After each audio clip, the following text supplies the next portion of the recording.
बिस्मिल्लाहिर्रहमानिर्रहीम। इंपोर्ट में हम इंश्योरेंस को देख रहे हैं, पीछे 2-3 वीडियो ऑलरेडी अवेलेबल हैं। आज जिसको क्लोज़ करते हैं और सिर्फ ये मैं बताना चाहता हूँ कि इंपोर्ट में तो इंश्योरेंस होती है, लेकिन इसके अलावा एक्सपोर्ट में भी इंश्योरेंस होती है। वो लोग जो पाकिस्तान से एक्सपोर्ट करते हैं वो भी अपनी कंसाइनमेंट को इंश्योर करवा सकते हैं। वो लोग जो बाहर से दूसरे मुल्कों से एक्सपोर्ट करते हैं और पाकिस्तान में कोई इंपोर्ट करता है उनको, तो एक्सपोर्टर भी उसकी इंश्योरेंस करवा सकता है। और इंपोर्टर को तो हर हाल में करवानी पड़ेगी, क्योंकि इंपोर्टर रिस्ट्रिक्टेड है। ये बॉन्ड है स्टेट बैंक की तरफ से कि कोई भी बंदा पाकिस्तान में अगर इंपोर्ट करता है तो वो 110% की इंश्योरेंस पहले करवाएगा, तो उसकी एलसी खुलेगी, यानी लेटर ऑफ क्रेडिट उसी वक्त खुलेगा जब उसकी 110% की इंश्योरेंस होगी। लेकिन पाकिस्तान में कुछ टाइम पहले तो नहीं होता था, लेकिन अभी इसमें पाकिस्तान एक्सपोर्ट गारंटी कॉर्पोरेशन, ये गवर्नमेंट का कोई डिपार्टमेंट है, ये शायद काम शुरू कर चुका है या करने वाला है। तो गवर्नमेंट ऑफ पाकिस्तान एक्सपोर्टर को ये फैसिलिटी देती है कि भाई आप एक्सपोर्ट जो कर रहे हैं अगर उसको इंश्योर करवा लें तो, और उसके बाद वो कंसाइनमेंट किसी भी वजह से उसकी पेमेंट नहीं आती, डैमेज होती है, और या पार्टी आपकी भाग जाती है जो उसको इंपोर्ट कर रही है दूसरे कंट्री में और पेमेंट नहीं करती, बैंकक्रप्ट हो जाती है, या कोई भी रीज़न की वजह से आपकी पेमेंट फंस जाती है, या आपका कोई लॉस होता है उसका कंसाइनमेंट का, तो वो फिर इंश्योरेंस उस एक्सपोर्टर को रीपे कर देगी जो जितनी अमाउंट उसने इंश्योर करवाई होगी।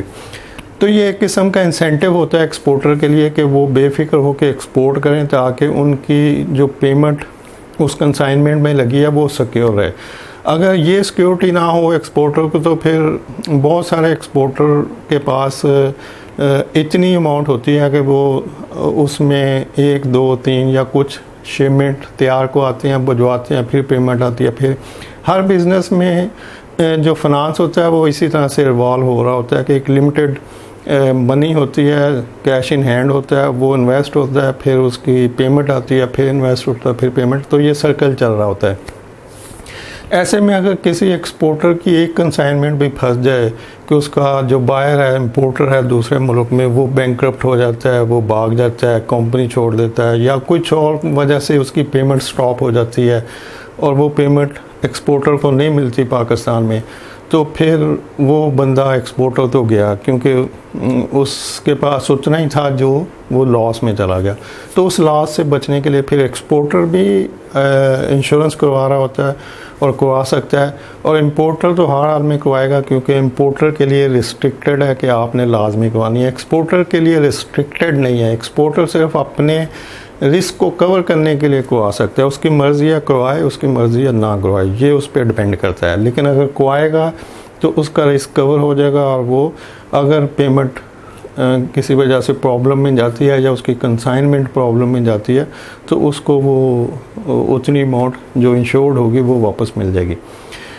इसी तरह से दूसरे मुल्कों में भी एक्सपोर्ट इंश्योरेंस की कंपनीज होती हैं जो एक्सपोर्टर की इंश्योरेंस भी कर रही होती हैं, और इंपोर्ट कंट्री में तो इंपोर्टर इंश्योरेंस करवाता ही है। यानी अगर मैं एक कंसाइनमेंट चाइना से इंपोर्ट कर रहा हूँ, तो वो एक कंसाइनमेंट मैं भी इंश्योर करवा रहा हूँ और जो भिजवा रहा है वो भी इसकी इंश्योरेंस करवा रहा है। यानी एक ही कंसाइनमेंट है, एक ही ऑर्डर है, एक ही प्रोडक्ट है उसमें, और उसकी 2 इंश्योरेंस हो रही हैं। मैं अपना रिस्क कवर कर रहा हूँ कि जब मैं अपने बैंक को पेमेंट कर दूंगा और मेरा बैंक एक्सपोर्टर को पेमेंट कर देगा, तो उसके बाद मुझे वो गुड्स रिसीव होंगी। यानी कस्टम क्लियरेंस में कुछ टाइम लगता है। पेमेंट उसी वक्त हो जाएगी जब मेरे पास डॉक्यूमेंट्स आएंगे और मैं अपने बैंक को वो पेमेंट दे के डॉक्यूमेंट्स लूँगा, फिर कस्टम क्लियरेंस के लिए वो डॉक्यूमेंट जाएंगे।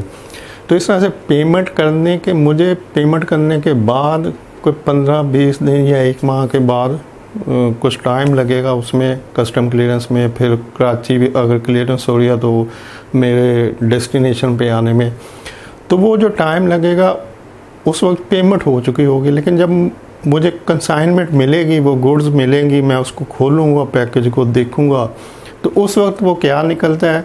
अगर वो डैमेज चीज़ है या इनकरेक्ट चीज़ है, तो फिर जो मेरी पेमेंट गई हुई वो फिर रिस्क में चलेगी। तो अब मैं क्या करूँगा, मैं इंश्योरेंस वालों को क्लेम करूँगा कि जी ये मैंने इंपोर्ट किया था, ये उसकी स्पेसिफिकेशन थी, और ये जो मैंने रिसीव किया ये कुछ और है। तो अब मेरा रिस्क जो है वो अगर मैं इंश्योर्ड हूँ तो वो मुझे उतनी अमाउंट वापस मिल जाएगी, तो मेरा रिस्क जो है वो इंश्योरेंस वालों ने कवर कर लिया। इसी तरह जो एक्सपोर्टर है जिसने वो कंसाइनमेंट भिजवाई थी, वो अगर मैं कंसाइनमेंट आ जाती है और मैं किसी वजह से कहीं भी भाग जाता हूँ, कंपनी छोड़ देता हूँ, कुछ मुल्क में जंग लग जाती है, हालात ख़राब हो जाते हैं, कुछ भी हो सकता है, तो कोई ऐसी रीज़न जिसकी वजह से उसकी पेमेंट नहीं होगी एक्सपोर्टर की, तो वो अपनी पेमेंट जिससे उसने इंश्योरेंस करवाई होगी वो वहाँ से ले लेगा, तो उसकी पेमेंट उसको मिल जाएगी, उसका भी लॉस नहीं हुआ। और अगर मेरा लॉस होगा तो मेरी पेमेंट मुझे मिल जाएगी, तो मेरा भी लॉस नहीं हुआ।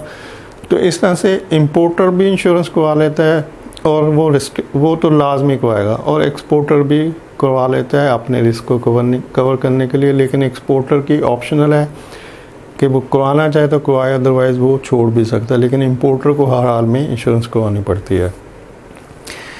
इंश्योरेंस पे पहले भी बताया था कि जितने भी लोग प्रोक्योरमेंट में काम करते हैं उनके लिए सिर्फ 3 चीज़ों की इन्फॉर्मेशन ज़रूरी है। Number 1 insurance, number 2 banking, number 3 custom clearance.